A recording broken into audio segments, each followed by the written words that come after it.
Episode 9 of the P2P Connects Us podcast. I'm your host, John Light, and on today's episode, we're going to be talking about Indie's successful crowdfunding campaign, the Silk Road trial and the war on freedom, a code review for bitmessage, and last, but certainly not least, Paul Puey joins the show to talk about the Airbitz Bitcoin wallet.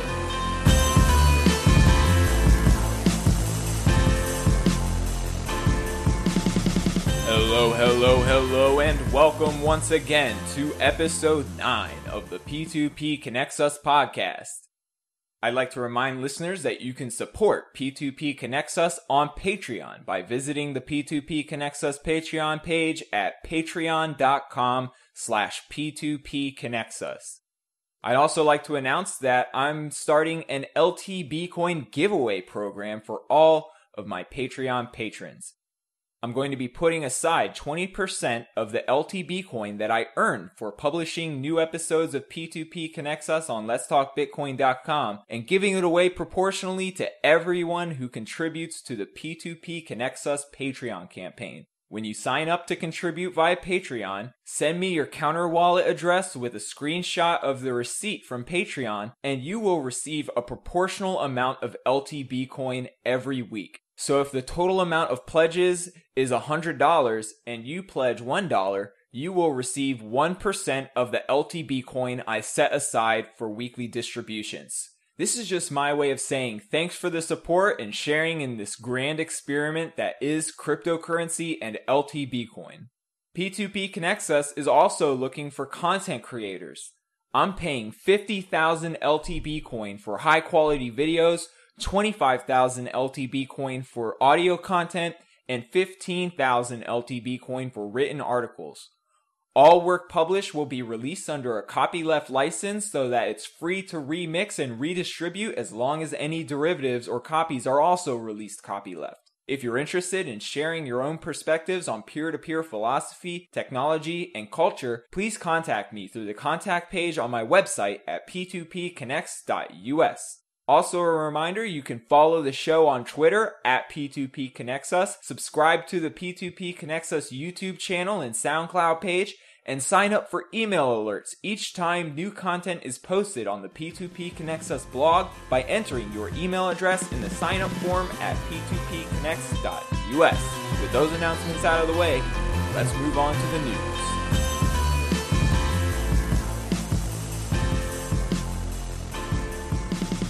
In episode 7 of P2P Connects Us, I interviewed Aral Balkan, lead designer at Indie, a company that's creating open, independent alternatives to what Aral calls spyware 2.0.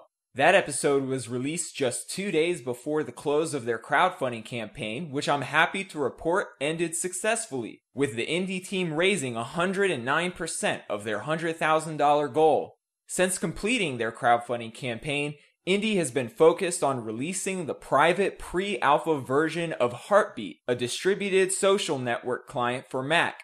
Indie also published a blog post recently clarifying their decision to drop development on all platforms but Mac and iOS. So Windows, Linux, and Android users will have to wait until the product is well developed on Mac before expecting it to be released for other platforms. You can check out all the updates and follow along with Heartbeat development on the Indie website at ind.ie. On Tuesday, January 13th, the trial of Ross Ulbricht, alleged to be the infamous Silk Road admin Dread Pirate Roberts, began. Already, shocking revelations have come out of the trial, including admission by the defense that Mr. Ulbricht was in fact the creator of the online marketplace. However, they claim that Mr. Ulbricht handed over control of the website to a new admin early on in its history, and then this new admin used Mr. Ulbricht as the quote, perfect fall guy once it was clear that law enforcement was closing in. The website, which was hosted as a Tor hidden service, had been disrupted by several DDoS attacks before ultimately being shut down. Some people have suspected the DDoS attacks to be a tactic of law enforcement for disrupting the marketplace and finding the location of the server. And late last year, the FBI claimed that they found the server due to a misconfigured CAPTCHA module on the website's login page that was leaking the server's actual IP address. Other drama to come out of Mr. Ulbricht's trial include the allegation that the real Dread Pirate Roberts was none other than Mark Karpelès, the former CEO of failed Bitcoin exchange Mt. Gox. Mark Karpelès took to Twitter promptly to deny the claim, tweeting, quote, "This is probably going to be disappointing for you, but I am not and have never been Dread Pirate Roberts," unquote. All this drama in just the first couple days of the trial. I'll be following along as things progress and will keep you updated as more news comes out. Since the shutdown of the Silk Road marketplace, not only have there been several Silk Road predecessors already, but according to the Darknet Market subreddit, there are also more than a dozen other hidden service marketplaces, some of which include support for multi-signature Bitcoin transactions which protect customers and vendors from having their escrowed Bitcoins stolen by website admins or anyone else that gains control of the servers. In addition to these centralized hidden service marketplaces, there are already multiple projects working on completely peer-to-peer marketplaces, such as OpenBazaar and BitMarkets.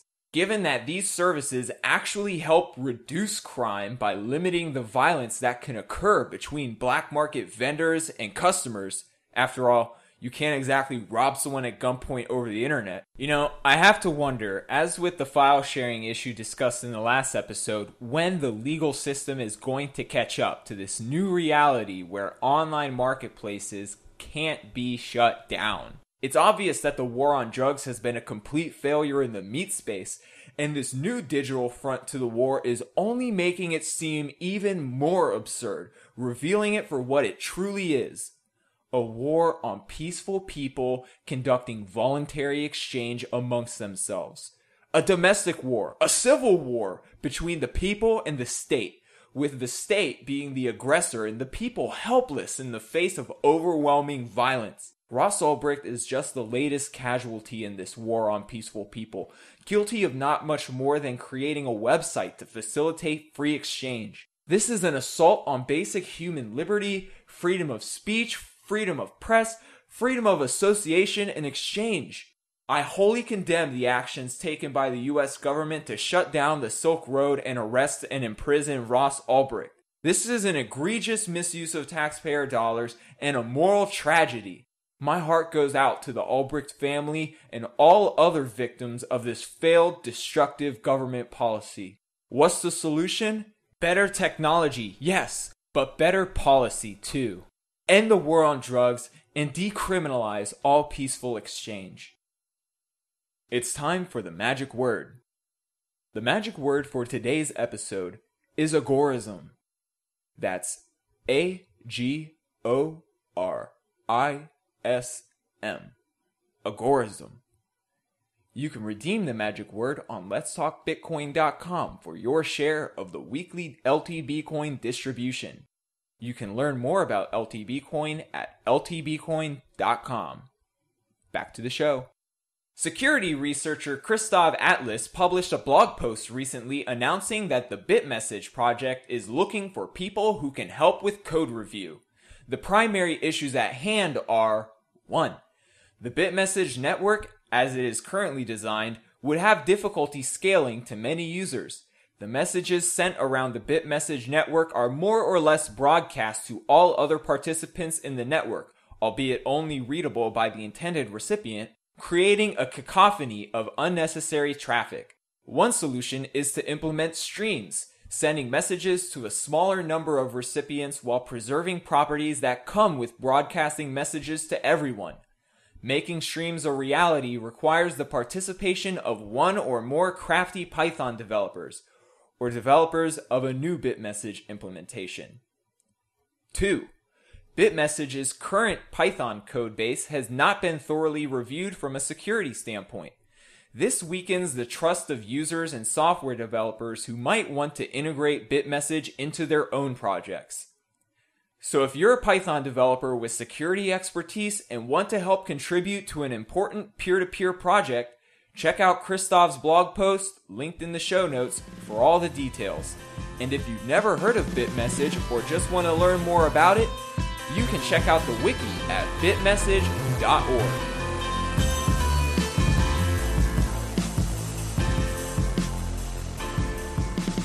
I would like to welcome to episode 9 of the P2P Connects Us podcast, Paul Puey, CEO or Chief Inspirator at Airbitz. Welcome to the show, Paul. Hey, thanks a lot. I'm happy to be on the show. So, Paul, what does peer-to-peer mean to you? Oh my gosh, it means a huge amount at Airbitz. We actually put in a tremendous amount of focus into decentralization. And I think that's, the two kind of go hand in hand. Decentralization, peer-to-peer, it means that all nodes, whether it be people, they're all peers, they're equals. No one is greater than the other. And I think that's an important thing. I could go on a long rant about this. Stop me if at any point I'm overly digressing. But, as people, we kind of tend to form a natural hierarchy, but that doesn't mean that needs to exist in our technology. And I think we're finding that peer-to-peer technology, although challenging, is a much more robust type of infrastructure, and it can be done.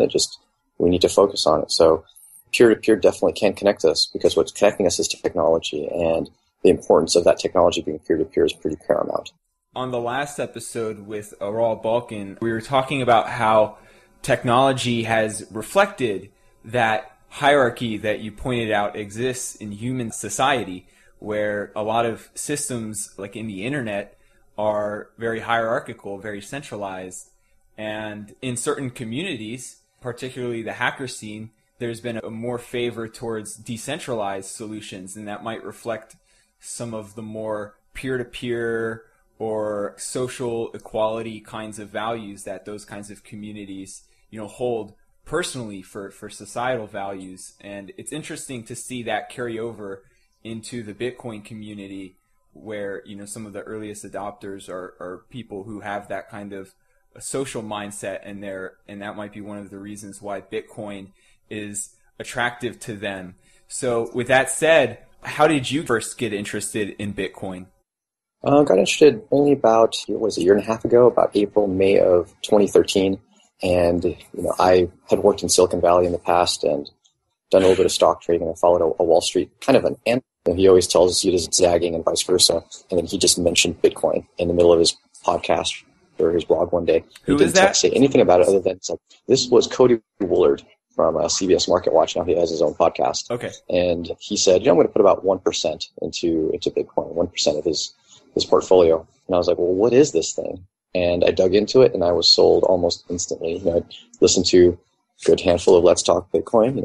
Now they're a huge LTV network, but listened to a good handful of that, and I was sold pretty quickly and couldn't focus at work anymore. Oh my God, the potential for this is huge. It's an amazing tech. It has great social implications. And for me, it was a great re-entry back in the tech space, because I found that once I tried to use the technology, it was a very garage project type of software that was currently built. And so I saw a significant entry point to try to improve it, bring it to the masses. And that's what we really focused on at Airbits, but while still retaining as much of that decentralization core philosophy and core values that Satoshi brought to Bitcoin. When did you decide to start Airbits, a Bitcoin business, and what was that process like, given that the technology is so new? See, I decided to quit my job in about October of 2013, September, October of 2013. I immediately started to kind of put together this project, hunt down the co-founders and hunt for a little bit of startup seed capital investment. And by January, we hit the ground running. We came together, got a small office space, a little co-working space, and just started cranking on it. And it's weird. It's been about a year since we all came together. Now it's January 9th today, and it's been incredibly nostalgic just thinking about everything that we built in what's arguably a pretty short time. And not just what we built, but the people that come across, the incredible personalities and that we've now worked with. Been the most tremendously rewarding experience I've had by far. Awesome. So the company has taken in funding and was able to hire a team and all of that? Yeah, we've got some very small amount of seed funding. I put some resources into it. We have one outside investor put some resources. Our CFO did as well. Actually, we did an immense amount considering that we just had seed funding. We've shipped our merchant directory on the web, iOS, Android, and a near fully decentralized, very easy to use wallet on both mobile platforms. So for the number of platforms that we've launched in, it was a lot that we've done with the amount of resources that we have. We're pretty proud of our team. Okay, that's great to hear. So you've introduced it a little bit, but for everyone in the audience who doesn't already know, could you explain exactly what Airbits is? First, it was a merchant directory, a business directory for Bitcoin. So it shows and helps people find and search for businesses that accept Bitcoin or are in the Bitcoin space, such as exchanges, wallets, and whatnot. And that's available on iOS, Android, and on the web. And we've had that running for, almost a year now, since about April of last year. And just in October, so about 2-3 months ago, we launched an integrated Bitcoin directory into the mobile application. It's only available on mobile.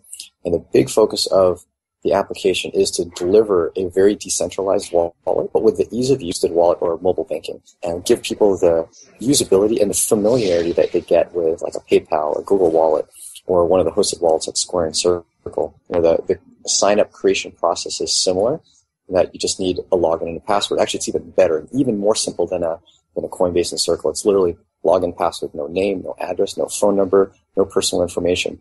And yet, once you've created your quote-unquote account, you can access it from multiple devices. And it just feels like you're logging in. When it's actually logging in, you are decrypting the information inside of your phone, and you're synchronizing between your phone and another phone. So we hide a lot of the complexities of the decentralization of our wallet and make it feel like it's a bank account, when in reality it's, oh my God, it's oh so not. It's anything but a bank account. Users own their own private keys. They have financial privacy. We're actually a very, very private wallet, and yet it still feels familiar. Is the wallet open source? Yes, it absolutely is open source. People can check it out right now on GitHub/Airbits. And we will soon actually be open sourcing the server component as well. We're just cleaning up the code, getting it all packaged and nice and ready, and getting the repos ready. So, but yes, it is open source. And people that audit the client can see that there's, just looking at the source code for the client application alone, people can already see that there's no way that Airbits can compromise their data. So Airbits is unable to track user data like IP addresses, account balances, private keys, all of that, or more specifically, what data can Airbits see? So the data that Airbits can see, because we're a merchant directory, we do see people querying the business directory and their IP address, and sometimes their location if they have location services turned on. And that's a standard conventional business directory thing. It's like, hey, I'm looking for businesses in this place, whether it's near me or in another city. So that's information that we can see. We can see some of the transactional info, but because we're a decentralized wallet, the sending of funds doesn't necessarily, and actually doesn't really go through Airbits. It actually goes directly to the Bitcoin network and to other services as well. Like we send it out to chain.com and blockchain.info. All the send transaction we blast out to the network. And that isn't necessarily going to us. What we don't see, this is an important fact, obviously we don't see personal info. No name, no address, no phone number. And even though we might see a login, that login is hashed. So we don't see the actual login, we see a hash of the login. And what we've done, we've gone through tremendous efforts to do this, but inside the server, we actually disassociate the hashed logins from the transactional data. And the transactional data is encrypted. So we can't associate a blob of data. Even though it's already encrypted, we can't associate that with someone's hashed login. So access to our server gets you access to almost nothing at all as far as information. We do see some IP addresses of people attempting to quote-unquote log in, but then that's it. Once they're logged in, they actually don't even need Airbits to log in. You can actually go play mode and log into your phone because it just decrypts the data on your phone, and then you can send by sending directly to the network, which is what the wallet supports. Basically, it's a very client-strong wallet is what I call it. It's all the functionality is on the client, in our servers. Our servers are nothing more than dumb storage and a little bit of authentication to get you your dumb storage. You can kind of think of us as a Dropbox, except that you encrypt your data first before sending it. And all the transaction capability, the send and receive, goes to a different set of servers, which are obviously the decentralized Bitcoin network. So is this using like simplified payment verification to pull in the balances? So SPV we don't currently have implemented, but that's in the works. We're somewhere in between SPV and fully centralized trusted nodes. So as an example, certain wallets, and I'm not going to bash these wallets at all. These are great wallets that were incredibly critical to Bitcoin's adoption. But wallets like blockchain.info and Mycelium access only their servers. And the wallet is just about non-functional if their servers aren't operational, whether it's a burp or the company goes out of business or whatnot.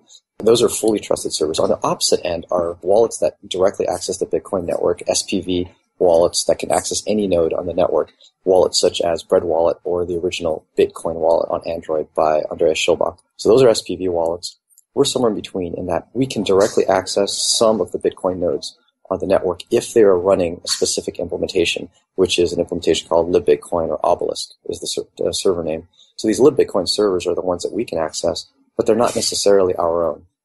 And there are other projects that are using libbitcoin, such as Dark Wallet and OpenBazaar, which we had actually happened to have worked on. Two of our co-founders were half of the team that developed Dark Market in the Toronto Hackathon, and which has now turned into OpenBazaar. So they're using the same type of Bitcoin node on the network, and those are the ones that Airbitz accesses, and we contribute some nodes ourselves. So in a way, we are more decentralized than a wallet like a blockchain or Mycelium, which directly accesses only their servers, but we're not quite as decentralized as a full, like an SPV node that can access any type of server. Is that what you're working towards, or is there a particular reason why you chose trusting only libbitcoin servers, that model that you've gone with? Well, the funny thing is that the libbitcoin servers actually give you, in some ways, more privacy than wallets that directly access the network. If you access any of the Satoshi, Bitcoin D, Bitcoin QT nodes that are out in the network, you can only access those unencrypted. There's no connection to it using something even similar to like SSL. Whereas libbitcoin nodes can be accessed with security, so they can be accessed encrypted. And that's something that we've just recently put into our wallet, is the ability to do that. And so you can actually have a higher degree of privacy, so you can't snoop the network when you're doing these queries, transactions. Is that on by default? It is not on by default right now. It'll be in our next release. Oh, okay. So that's one of the reasons why we chose this specific type of node server to implement. Plus, it is also a much more efficient language and API that uses to communicate with the server. It's pretty inefficient to talk directly to a Bitcoin node because these things weren't meant to be talked to by light wallets like mobile wallets. They were meant to talk to other nodes on the network, whereas libbitcoin is designed first and foremost for privacy and performance.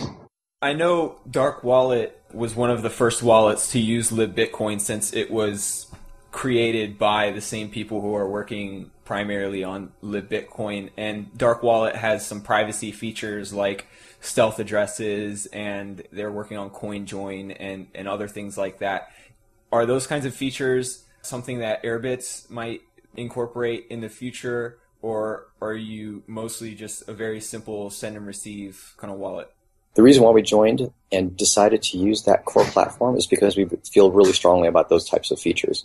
When we exactly implement each of those, we don't have an exact timeline for it. One of the key things is that if we're going to implement it, we're going to make it very easy to use. Right now, all the implementations of things like CoinJoin and self-addresses aren't very simple. Like, you have to know that you're using them. And our goal is to give privacy to the masses, even if they don't care about it. Like, grandma's using Airbits because it's easy, but she's getting privacy and doesn't realize it. And by her using a private wallet, one that really values privacy, you're actually giving privacy to everyone else. Privacy functionality and features are only good if everybody's using it.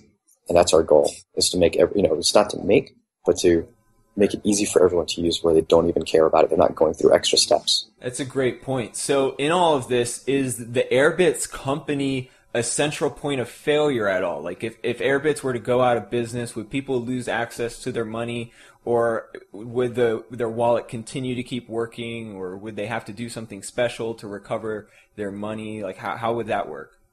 I'm super happy you asked that question, because this is something that most people don't understand about our wallet. Because it feels like a hosted wallet, they think that the wallet stops to function if Airbits goes down. So because all of the functionality is actually on the app, if Airbits went out of business, or if our server shut down, or if we just had a burp, you can still send out your funds.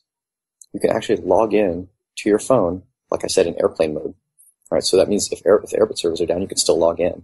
And then you can send out your funds, because that actually accesses the Bitcoin network. It doesn't have to access Airbit servers to do that. And so we're the most decentralized wallet with the ease of use functionality and capability that we've built into it. Nothing remotely compares to our level of decentralization when combined with the ease of use that we've got. So to answer your question at its heart, people don't have to be concerned that if Airbitz goes out of business that they won't be able to use their wallet, because the wallet can function already today in what I'd call like 90-95% of its functionality can happen without Airbitz. One thing that you would lose, though, is the synchronization between multiple devices. So that uses Airbitz servers, although those servers are actually built on a peer-to-peer network. So we have a peer-to-peer network of servers using a technology which you may or not be familiar with called Git, which is a file sync protocol. And so we synchronize the data using peer-to-peer Git servers, and that synchronizes your metadata between one phone and a tablet and another phone, between iOS and Android's cross-platform. Although those servers are hosted by Airbitz, at least they are at minimum in a and that wouldn't function if Airbitz 100% went out of business, but at least it functions with server outages, because you'd have to knock out all of the servers, and that would be a challenging thing to do. Yeah, so then is there like a recovery seed that people could use to kind of reactivate the wallets on their other devices in that kind of, full takedown scenario, or how would people kind of continue using their wallets as usual? There's kind of difference here. So to continue using the wallet as usual, the Airbitz infrastructure would still have to exist. And now, once we open source the servers, other servers can get launched, and then the source code of Airbitz could repoint to different servers. However, even at the moment when Airbitz goes down, people don't have to be concerned about the funds not being available, because that they can simply just send your money out. And that still works even if Airbitz didn't. So yeah, it's inconvenient. I really like using Airbitz for the past year, and then they got taken down. You won't be able to use that functionality of the wallet right then and there until the code gets taken over by somebody else, and it gets more matured and more servers are launched that aren't ours. But at least you can send out your money. And that's our goal, is that people don't have to say, oh my gosh, I need to back this up in case Airbitz goes out of business. Or I have to back this up in case they get compromised. Or I have to back this up because whatever reason. It just all happens automatically for you, and your wallet can still function even without us. So we are one backup, and your device in a way is another. All right, so long as you've logged into that device, the data you need is already on there. And if you lose that device, that same login and password works on another phone, as long as our servers are up. So you already have redundancy as soon as you create your account. Wow. Can you put a PIN on your wallet in case you do lose it so that no one else can access it? Absolutely. So part of the account creation process, and really this is all it is, account creation process is just a username, which you choose, a password, and a 4-digit PIN, and that's it. And in order to access your account, you will need either the password or the PIN. Simple as that. Very simple. With all this talk of decentralization and peer-to-peer, it almost seems at odds with the usual kind of corporate business model of setting yourself up as a centralized gatekeeper to some sort of service or good or network. So with that said, what is the Airbitz company's business model? So the business model is first rooted around our merchant directory. Like when you first launch the wallet, the first thing you're going to see is the merchant directory. And there's going to be listings, first one to three listings on your screen. And us being able to sell premium listings to merchants is where we first plan to monetize. And then second, we've actually built a cross-platform library, API/development library that other people developing Bitcoin product or wallet underneath infrastructure could use. And licensing that out for them to use is a second business model. And what's beautiful about that core platform, we call it the Airbitz core or ABC, is that it can optionally tightly integrate with a user base that is already on Airbitz. So an account, a login, a password on Airbitz, and you have wallets on that platform.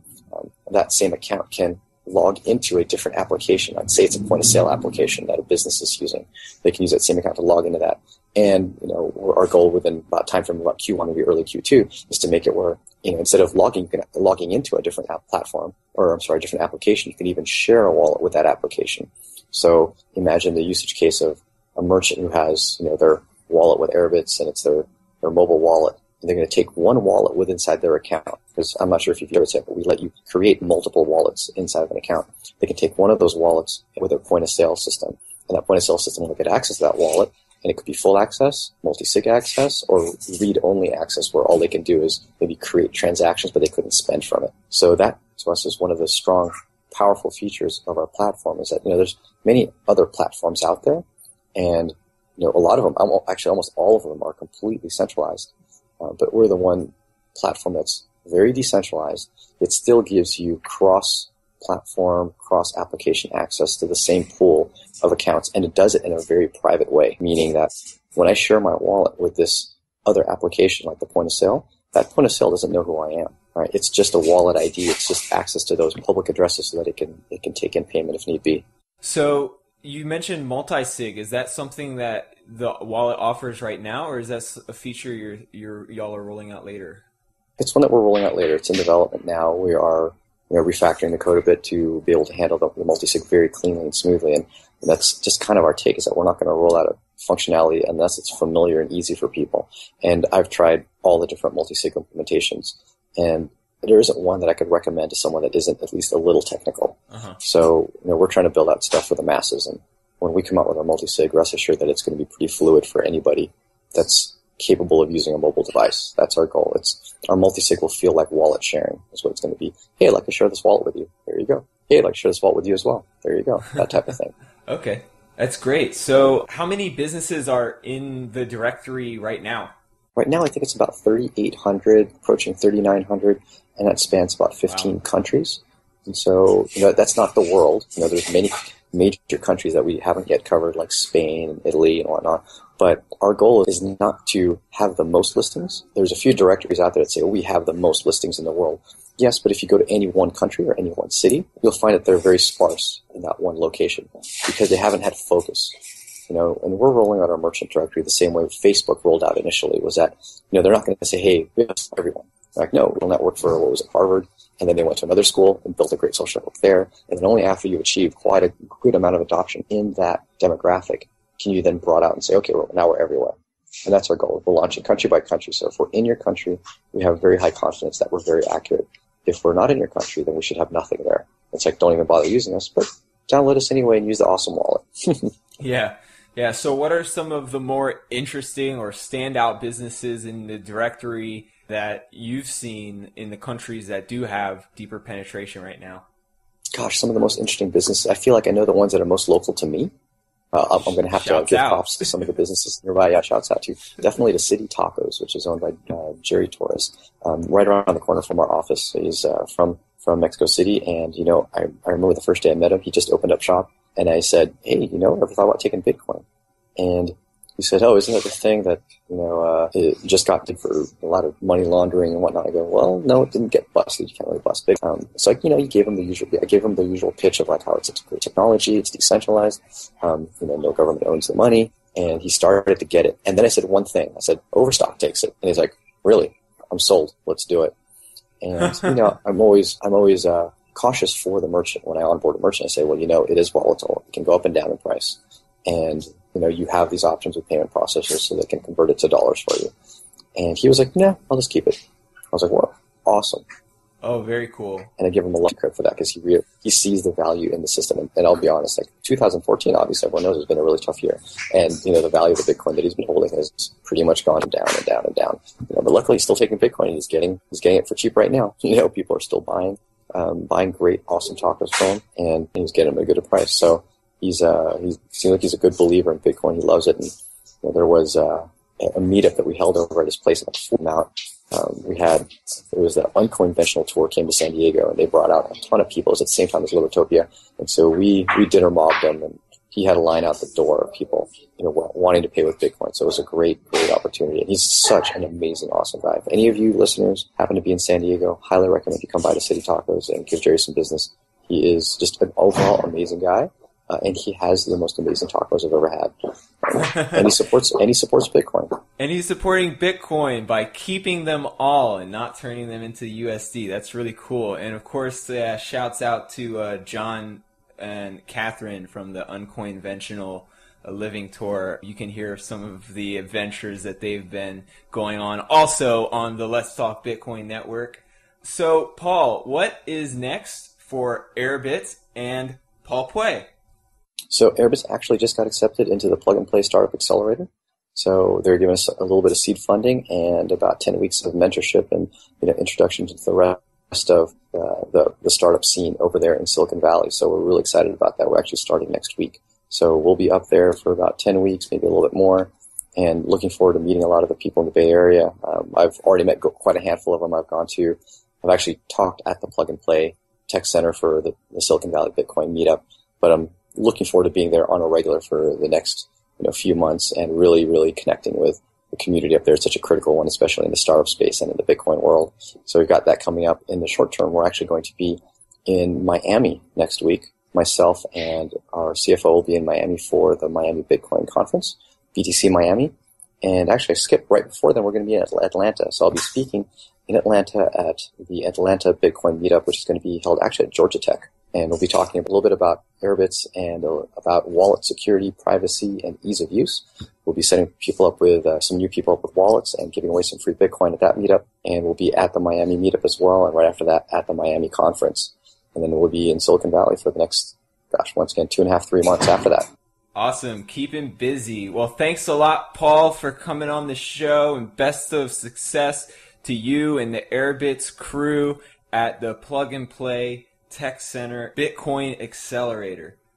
Cool. Thanks for having us. I'm looking forward to meeting everyone. And if anybody has feedback on what we're building, definitely just shoot us an email. We're on Twitter. We're on Facebook. Pretty easy to find. Just search for Airbits. Awesome. Thanks, Paul. Take care. Cool. Thanks a lot, John.